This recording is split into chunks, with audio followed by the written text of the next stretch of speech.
Secret Garden is really all about nature and mankind and how we interact, humankind, with nature. And that's why I curated the show based from the beginning of time really through until contemporary times.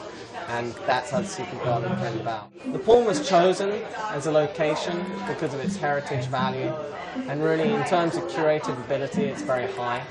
I felt when I looked at the pawn that it had a very strong colonial English history, and I found that we were actually quite culturally merged. We both believed in very creative things, them in food and beverage, and obviously myself in the art business. And I formulated an opinion, as with my other shows, that food and beverage, taste, and all the different senses should be entwined for a more interactive art experience. The first theme is set in mythological times. So we use Vladimir Kush, who believes very much in metaphorical realism, and he draws from the Garden of Eden to the beginning of time, the start of humankind and nature, and that's perfect for the beginning of the Secret Garden. From there we shift into the darker period of mankind, from the Dark Ages to the Middle Ages, and basically that's where we hit the monster and fairy patch, and that's kind of at the end of the garden, the woods, and how nature entwines during the darker periods of human existence. From there we finally shift from the fairies into the modern garden, from superstition more into modern technology. And the concept of the woman, all the painters in the modern garden are female, so it's the concept of the woman coming of age, culture coming of age, and also the concept of the robin and the connectivity between birds and animals and domestication. So these are all concepts of the modern garden.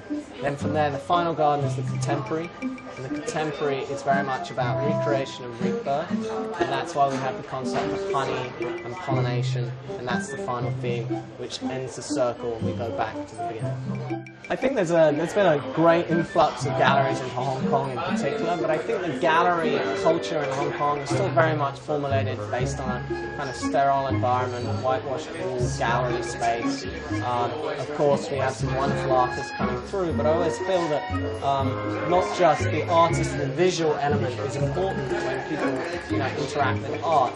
So I believe in the location as well as all the different senses to really induce people to really enjoy the art event, so to speak. There are 10 artists exhibited tonight. 3 artists are local to Hong Kong, and 7 are living outside of Hong Kong. All international artists. We have a wide range of nationalities, from British to Polish to French to American, quite a strong contingent of Americans. The first artist to talk about, most established, is Vladimir Kush, who's in the metaphorical realism, the mythological beginning, the creation room. In the second room we have 4 artists, which we're standing in right now. That is the Monster Patch. We start with Nathan Oda, who's a very well-established Los Angeles illustrator.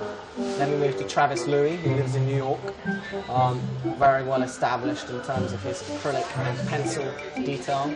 Scott Musgrove from Seattle, who's widely collected in museums in Los Angeles and throughout the United States. You'll see his work behind me in the Monsters. And then you have Jack Remington, who joins us from Singapore, a British artist who's just moved here from Singapore, now living in Hong Kong. As you shift into the modern garden, we have 3 artists, 3 all from the United States, all ladies. Ornia Khan, who's from Chicago, and Jessica Dalwa and Joy Cooper, both young artists, right at the beginning of their career, and they both study at Otis, which is a famous college for art and design in Los Angeles. And then as you move into the contemporary gallery, we have 2 of our local artists, Olga, Polish artist who's a trained architect, as well as Cedric Mariday, who's in Art Hong Kong, is our sound artist tonight and has done all the sound installations. I think people have been quite impressed by the differentiation between all the different elements of the show, from food, beverage, art, sound, everything we've talked about so far. One lady in particular said she thought it was one of the best exhibits she'd ever been to, which I think was a real pleasure to hear.